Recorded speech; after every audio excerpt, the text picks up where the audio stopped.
Hello everyone, thank you for tuning in again. I am Kaylee Batesman, the Content Director at SheCanCode, and in today's episode we're discussing why women being more involved in product development is vital for business success. Today we're exploring the insights, challenges and untapped potential that arises when women take the lead in shaping innovative products and services.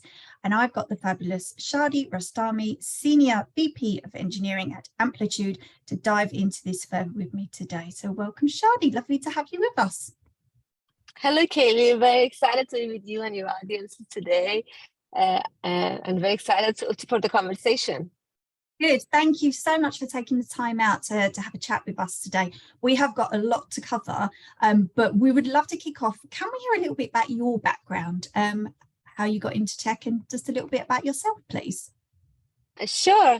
Yeah, actually, I grew up in Tehran, in Iran, and when I was a high school student, there used to be a competition in programming across the whole internationally, and always the Iranian team was always men. There was never a woman in the team, so I always had the dream of being in that team, and I actually ended up being on the team when I was in high school, and I went and competed in the International Olympiad of Informatics, and I won a bronze medal. But that kind of inspired me that I want to basically follow the career in programming and development. So I did an undergraduate in Iran. I left Iran, I went to Canada and got my PhD at the University of British Columbia in Vancouver, and then moved to the States, worked at a number of companies. I've been at Amplitude for almost 5 years. Prior to Amplitude, I was at Palo Alto Networks and spent there 11 years from very early day of a company until to the point that the company got about 8,000 employees and so on. Amazing. I love the fact that you said it was my dream as well to join that team. Was it just somebody that encouraged you, or were you just looking from afar thinking, even though that's a team full of men, I just want to be part of that team? Yeah, I think I was a geek, when I was high school. It was there was this elite group of people who would go, and I always aspire to be one of them. But as I said, there was never a woman. And sometimes actually, Iran being a very patriarchal society, they tell to your face that women are not as good, or men are smarter, or you should think about other things. So I was saying that this was my rebellion against the system, and just proving them that no, we can be as good and we can also compete. And as I said, and I have a number of good friends who were doing that. Actually, one of my friends became the first girl who went to the math Olympiad, and we kind of broke the ceiling, all of us, aspiring to do that, and that was very exciting at the time. Excellent. Well, I love the fact that you rebelled against the system, and I hope that continues as we go through this podcast and we hear other stories in your career where you rebelled against the system. But we have so much to get through. So we are going to kick off with, firstly, why should businesses care about diversity within their workforce? Yeah, I think maybe I should start out tell you a little bit about Amplitude and what does Amplitude does, and then why it's important to have diversity. Amplitude, basically, we help companies build better products, and we enable them by looking at basically build better products, win their categories, drive growth. And how do they do that? By basically having a self-step visibility to the entire customer journey. So they analyze data, they understand what customer want, and they improve their product. And I think that was very passionate for me. That's why I joined Amplitude, because the vision really resonated with me about 4.5 years ago when I joined Amplitude. Helping companies build better product is very, very important.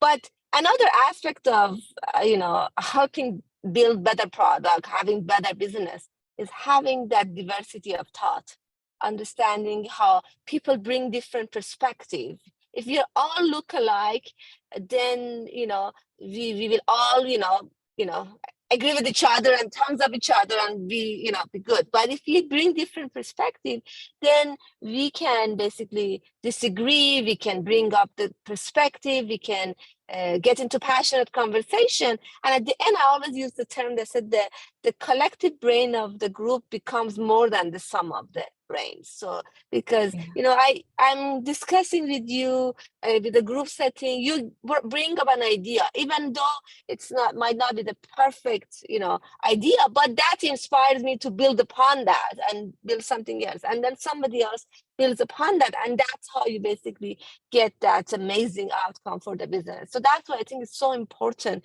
to have that diversity of thought and experiences and styles to basically get the company and have a successful company and a successful business.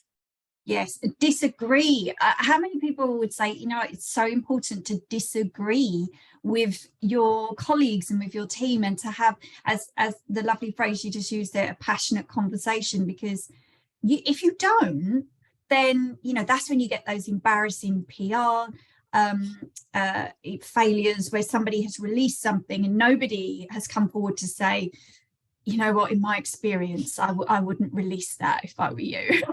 Nobody has been able to say that. Yeah, absolutely. I think it's so important, as you mentioned, when you're creating a PR, bringing that perspective also. Or for example, I have this thing that we are discussing in an executive meeting, talking about what we are going to be sharing with the employees, some of our vision. And I think bringing that perspective, oh, no, this is, maybe we're not telling the right thing, or maybe we're not articulating well, or maybe it's not going to resonate with people, or maybe we're coming across a tone deaf or whatever that you have. Bringing that perspective is so important as you are thinking about inspiring your employees and, and building the best company.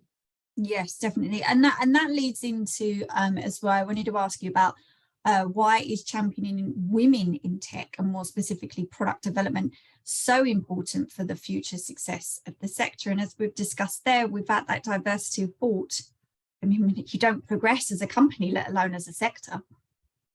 Yeah, absolutely. It's the tech sector is a very male dominant. I've been at so many places and so many meetings that I was the only woman in the room. And what happens is that sometimes when nobody else looks like you around the room, you feel intimidated. You get to actually a little bit of an imposter syndrome. And then you might not even be willing to share that perspective because you feel like, oh, maybe it's not the right thing, or maybe I am, not drinking. Or also another thing that can happen is that when, you don't feel like you belong and you're not part of that setting, you might actually, when somebody questioning something that you're mentioning, when you're in that heated discussions or passionate discussions, you might get defensive because you feel like you don't belong, and that's going to hinder your ability to basically see that perspective. So I think it's so important that creating that belonging, that's when people bring their best. And that's why you can really build upon this diversity of thought. And one of the important aspects of creating that belonging is to see how many people look around, around the room, around the company look like you. And I think that's so important. That's so important to invest in it in the sector to create that change. And, since I remember when I was in college, actually in graduate school in Canada, I used to go to high school students and encourage them to pick up computer science because that's my passion. That's what I really care about. But I think we should be all thinking about across the board, how do we think about bringing more women, into these fields, and also how do we in companies creating opportunities for them and hiring and growing so that we can change.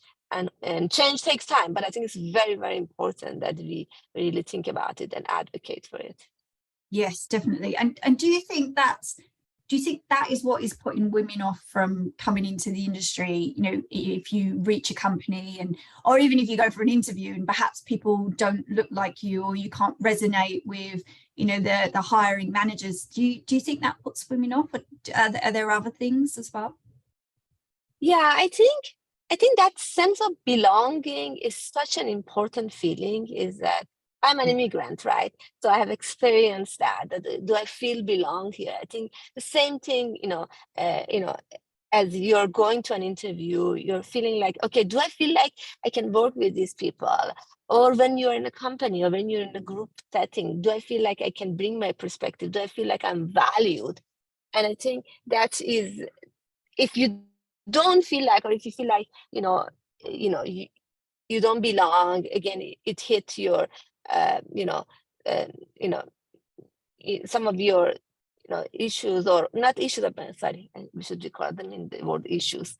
But if you feel like that, you're becoming defensive because you don't feel like belonging, it basically hinders your ability to be your best.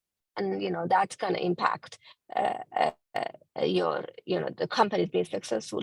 One other thing that I always say, that we always talk about diversity, but I think one very important of diversity is the inclusion part. And inclusion is going to benefit everybody. It's not just benefiting women or people that look different. When you have an inclusive environment, I always say that when I'm in a meeting, when I'm facilitating conversation, or I'm in a conversation, I feel like I'm always watching to make sure everybody's voice is heard.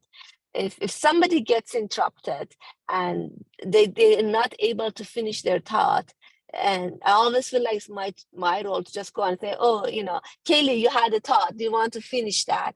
And give them that space in that setting.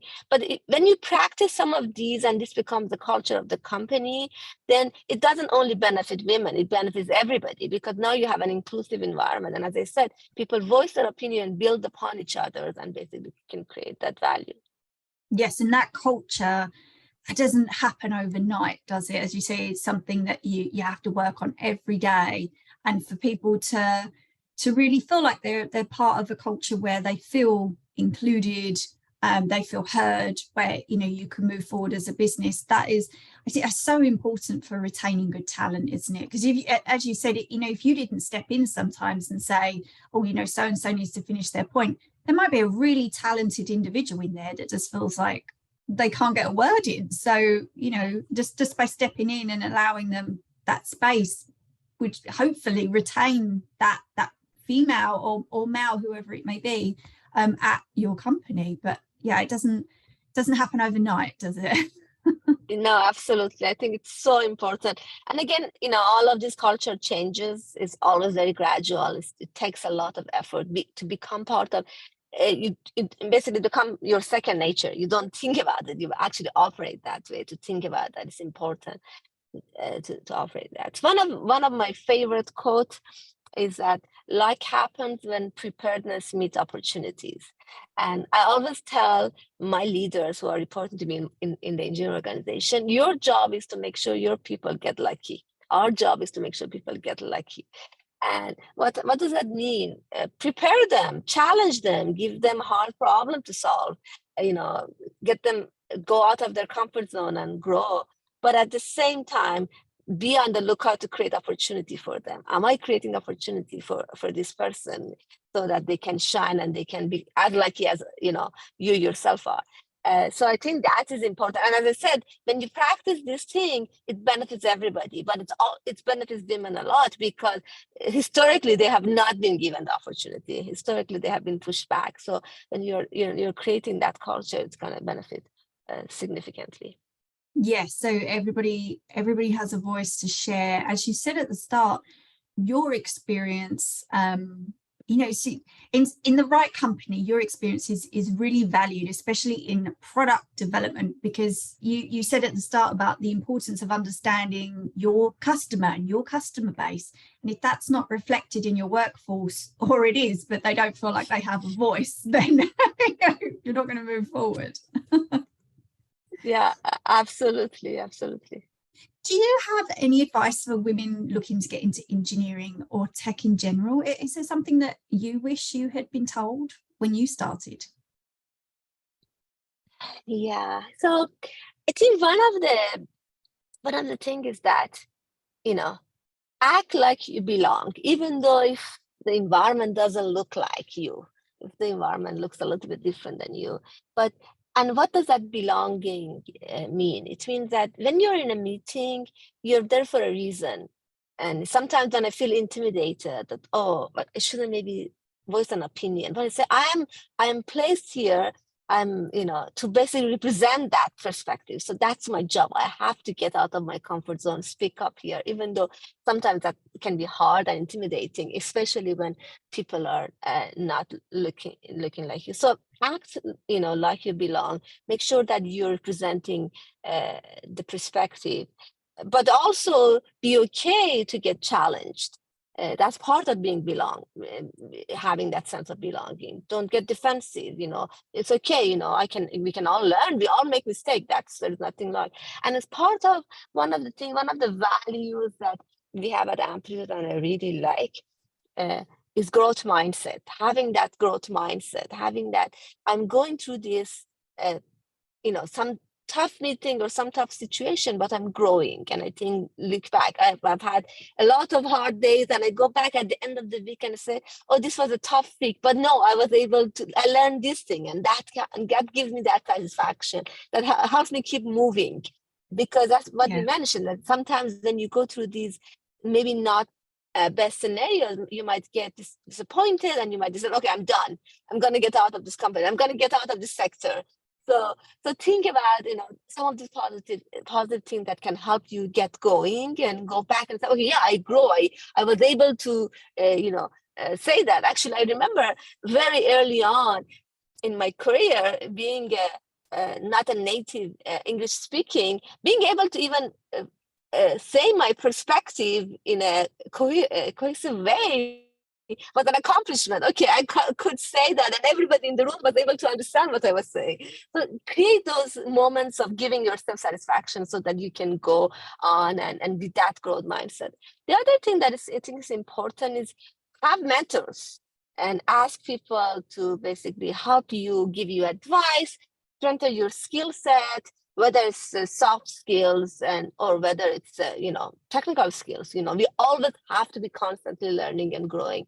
And I think, and I always, there was a point of time I was leaving my previous company, and somebody came to me and said, Shadi, in another team, he said that we coach you.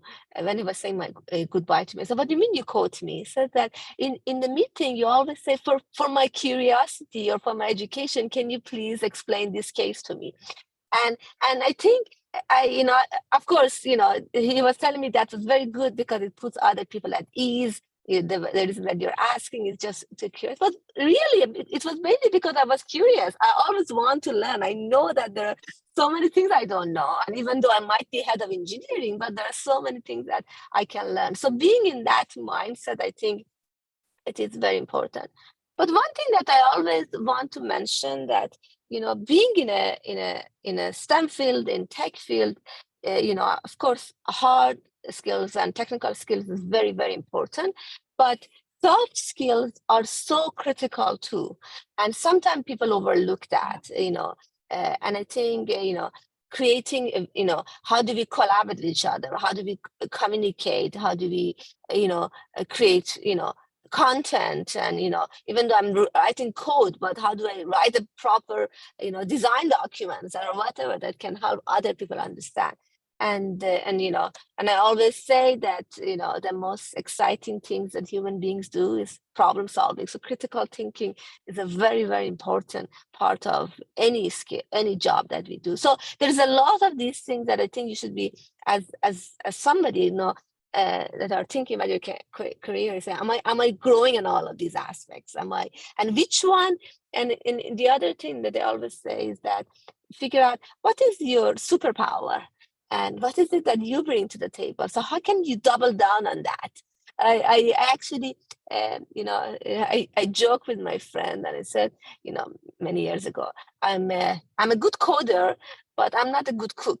So if I have, 20% of my time, which one should I spend? Shall I spend on cooking and make my cooking to become a moderate level, or shall I spend more on coding and make that to the next level? So knowing your superpower, knowing where you are really good, you can double down and basically bring, and get to the, and bring your superpower even further. So knowing yourself is very, very important as you're thinking about how you want to grow. Yes, and knowing as well that your superpower is not always what somebody else's superpower is. And as you said right at the start, that you have been placed in that room for a reason, and you should be confident in that reason. And yes, sometimes I agree, we do have to remind ourselves and stay positive and think, yes, this is the reason. Even if I'm being challenged for something, I'm here for a good reason and I know my superpower. But you have to cling to that sometimes, I admit. And you think, oh, I'm having a bad day. Yes, I want to leave the industry. But yes, it's everybody's skill set is different, and that's okay as well, to be yourself. And as you said, to know if you're good at coding and not good at cooking, that's absolutely fine. Exactly. Yeah, you said very well. Knowing your superpower, knowing what you bring, that I think that is so. I always ask people when I interview them, I said, what is your superpower? So tell them that if they really thought about what they bring special. And one of the other things that I always say is that maybe more for me is that be authentic. You can't fake your way. And I can definitely not fake. Maybe some people are better actors or actresses and they can fake it, but I cannot. So, and I actually joke with my friends. Sometimes I go to a board meeting and I get beaten up. Things are not very good, or what. I think leaving that board meeting and going back to my desk again. I'm a head of engineering and I give energy to people. So if I'm beaten up and I'm walking down the hall, people are going to get negative energy. And I said, I cannot fake it, right? So I said, okay, if I'm going, I have to think good about myself. I have to feel good about myself. So I go with the positive energy. So sometimes I say, I'm such a good mom, so it doesn't matter. So I'm going and, think about it. And I always joke with my friends. So sometimes when I'm dealing with my kids are now older, they've already left home. But when I think about it, when I'm dealing with my kids and things are really bad and they say, oh, I hate you or whatever, so I'm such a good employee. So that's okay. I have to go through this tough time. Always to remember what is going good at this moment in time. Yes. That's great advice. Yeah. And I think as well, I love the fact that you mentioned energy and that energy and that vibe, and it all flows into that culture and that team, as as to whether or not people feel they belong and they feel like they're part of your team. What steps do you think individuals take to champion women in tech? You mentioned a few things that you do there after meetings, for instance, but is there anything that you think individuals can do? You mentioned about giving people a voice and trying to help within meetings. Is there anything else that you think people can do, whether that's internally or externally, to champion women in tech? Yeah, I think, I mentioned the inclusivity, make sure that, meeting rooms, things are run in an inclusive ways. Also, when you're deciding who should I give this project to, who should I, and just make sure, think about people's superpower and how to do that. A lot of it actually, it's a very basic people management skills, but a lot of managers don't know it. So it's things we can all get better. Is that know what energizes people and know your employee, okay, what to excite them and create, as I said, creating that opportunity for them.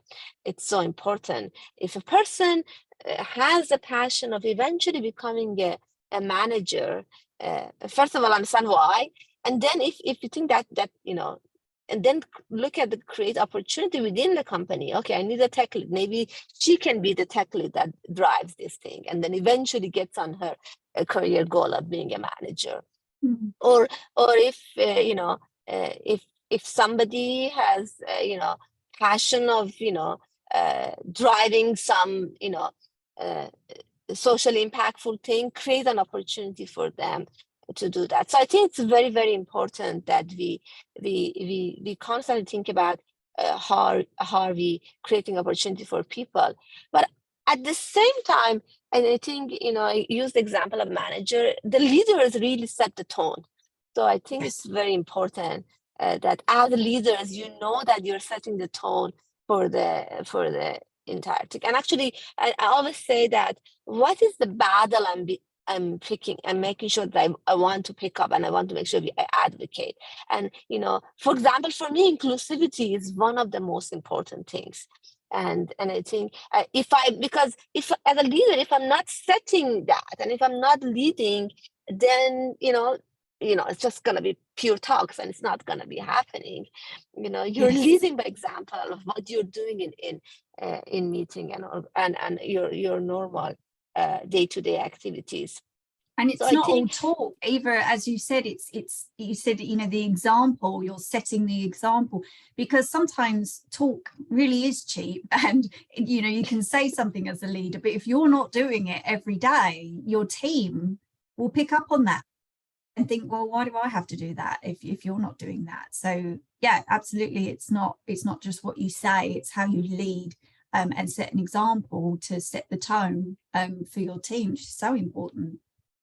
yeah, absolutely. For example, if you're saying that I want to increase the number of women in the organization, what are you practicing in your hiring yourself, right? What are you doing? How are you doing that? People follow your lead. If you're not really having, female in your interview panel, or make sure female candidates are going to our, in the candidate pool and going to the final stages, then you won't have, a female hire. So what are you doing on that? So how are you setting that, and setting for the organization? So I think it is very important.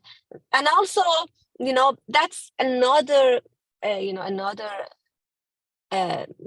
management skills that can apply. They can be very important as a manager, can make you a better manager. Is that how do you give feedbacks to people, whether they're male or female? But everybody again has a superpower. They also have some weaknesses. How do you make sure that you give them feedback, so you're not tapping into the insecurities, and you're getting people? So they're just all of these that come. And again, it comes back that my role as a manager is to make sure people in my org gets lucky. How do I help them grow?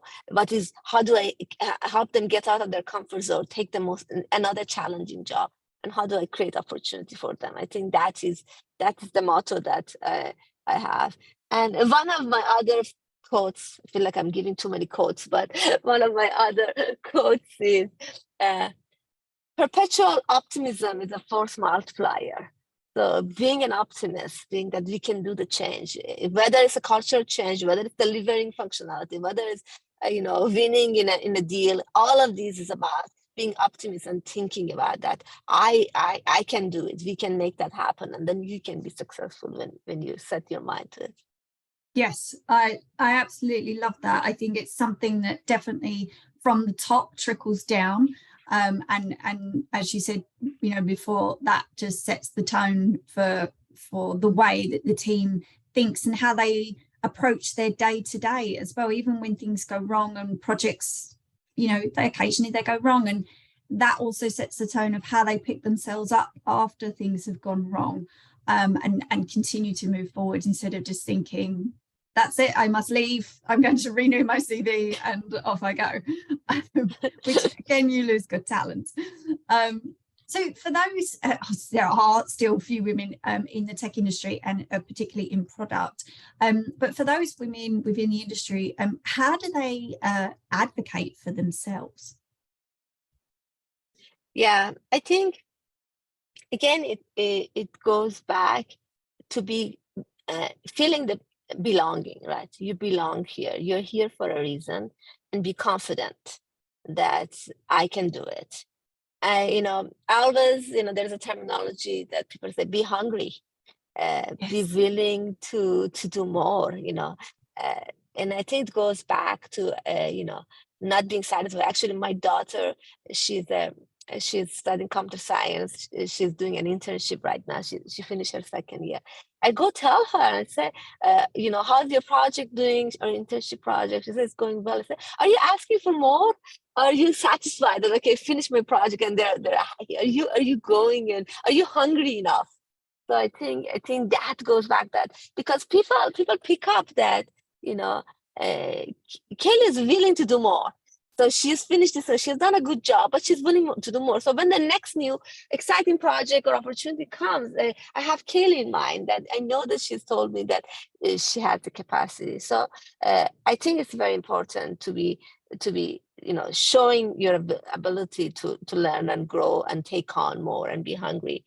Yeah. The other thing that is important is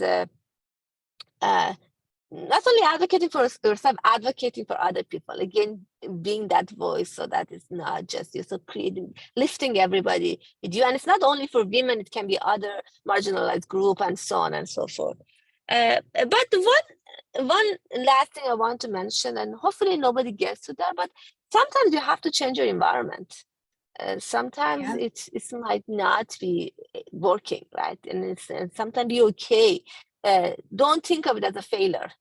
That's okay. Sometimes, that's life is, and maybe I'm not thriving here and I'm not going to be successful here. I have to go somewhere that I can be valued and I can find that opportunity and I can grow and so on. So I think, I've been very lucky in my career. I never had that situation.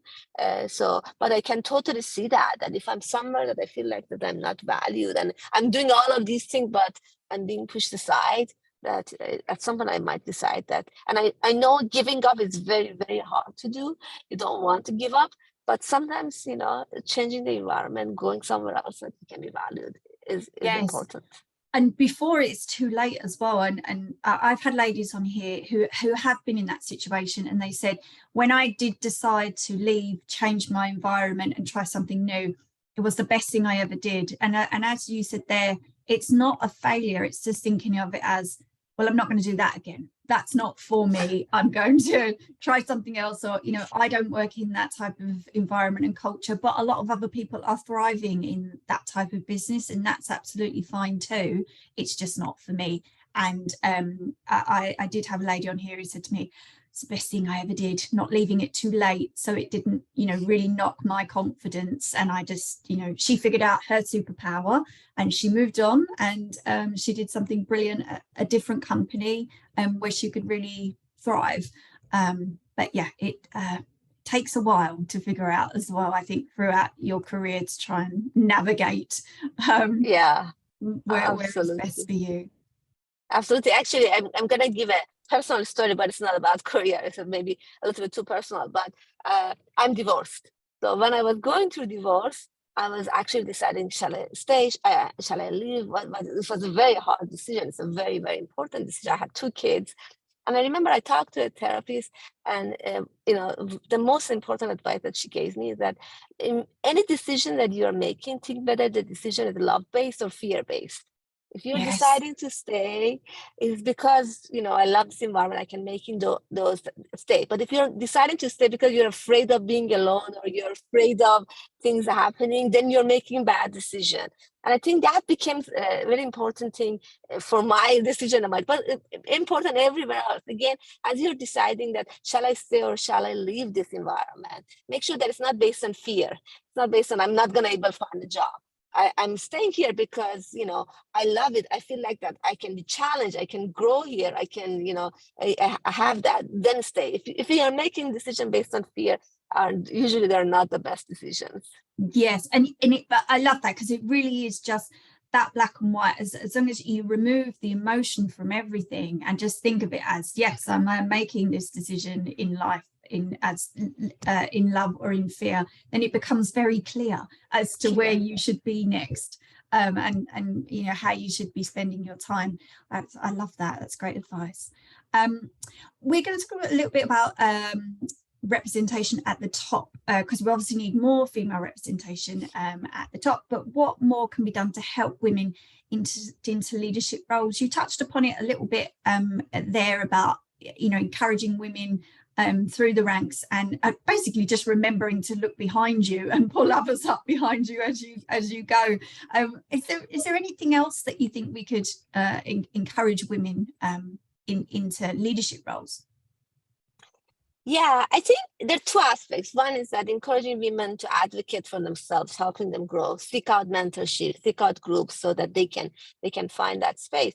But the other thing is there should be a burden on companies to have practices to to do that. So for example, at Amplitude, we have this practice that if you're hiring for a leadership role, you have to make sure that the final person can be male or female, but in the interview process, people who are going through the interview process, you have to have a presentation. You have to have people. You have to have some female or marginalized groups in the interview process, because that gives you a good enough pool.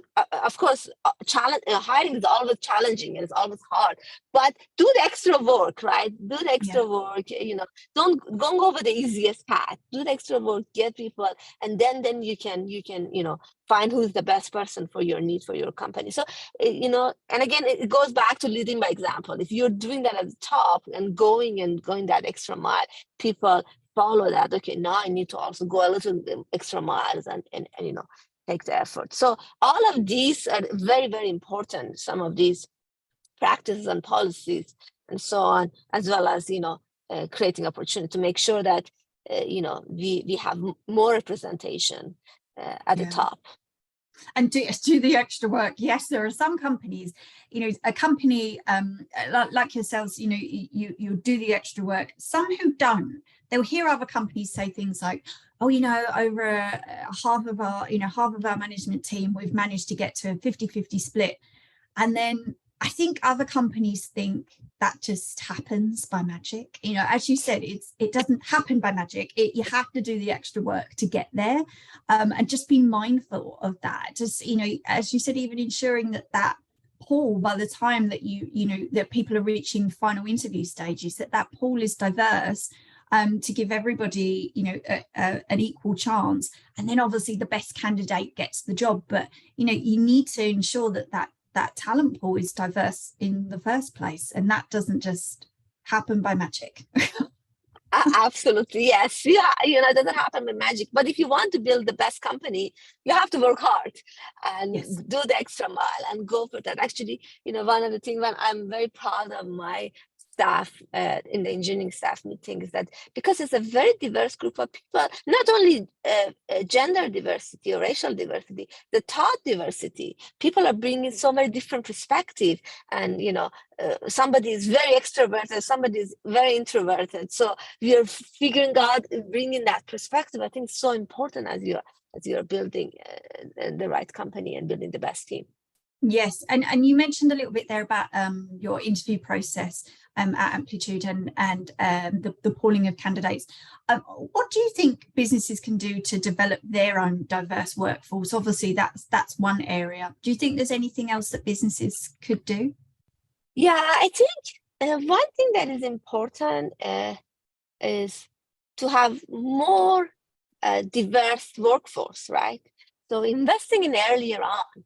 As I said, since I was in graduate school, I would go to high schools and try to basically inspire girls to come into that field.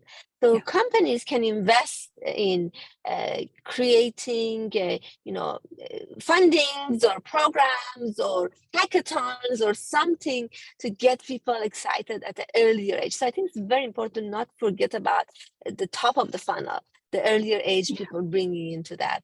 And I as I mentioned, I have two daughters, and one of them she's studying computer science. The other one, she declares computer science this year. She has to wait for a year to declare major. But I major. I said, okay, if I haven't done anything, I at least contributed two more female to the field. So I think thinking about how you can, as companies, how can I partner with university, partner with community college, partner with environment that can create that opportunity. But the other thing is that if you're hosting a hackathon, make sure that the style is inclusive.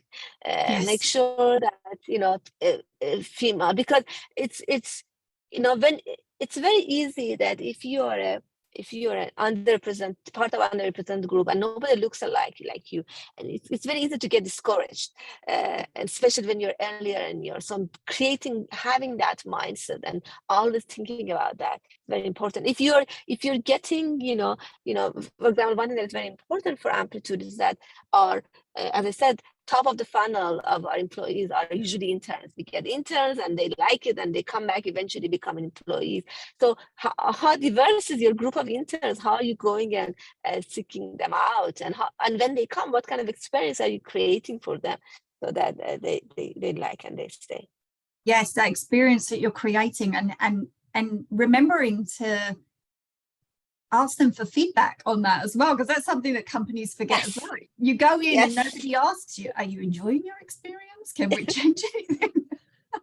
Yes, absolutely. Yeah, because I'm so much older than our interns, right? I'm, and I don't know what might be very exciting for them, thinking about and making sure getting their perspective, and again going back. I think, one of the values that we have at Amplitude that I really like is humility. And why humility is important is that because we believe everybody's point of view is very valuable. People bring that, it's not because I'm old and I'm experienced, I know everything. No, there's so many people who can bring a much better thing to the table, perspective and point of view. So I think operating with that sense of humility and be open to get, and it goes back that get the feedbacks, make sure that you're improving things and constantly, and have empathy, right? These people are coming, they're new, they're young, people don't look around like them as much. So how can I create experience for them that is the right experience? Yes, I love that. That is a lovely place to end it on, because Shadi, we were already out of time. Thank you so much for taking the time to come and have a chat with me today. It's been an absolute joy having you on. So thank you. Thank you so much. It was a pleasure. And to everybody listening, as always, thank you so much for joining us, and we hope to see you again next time.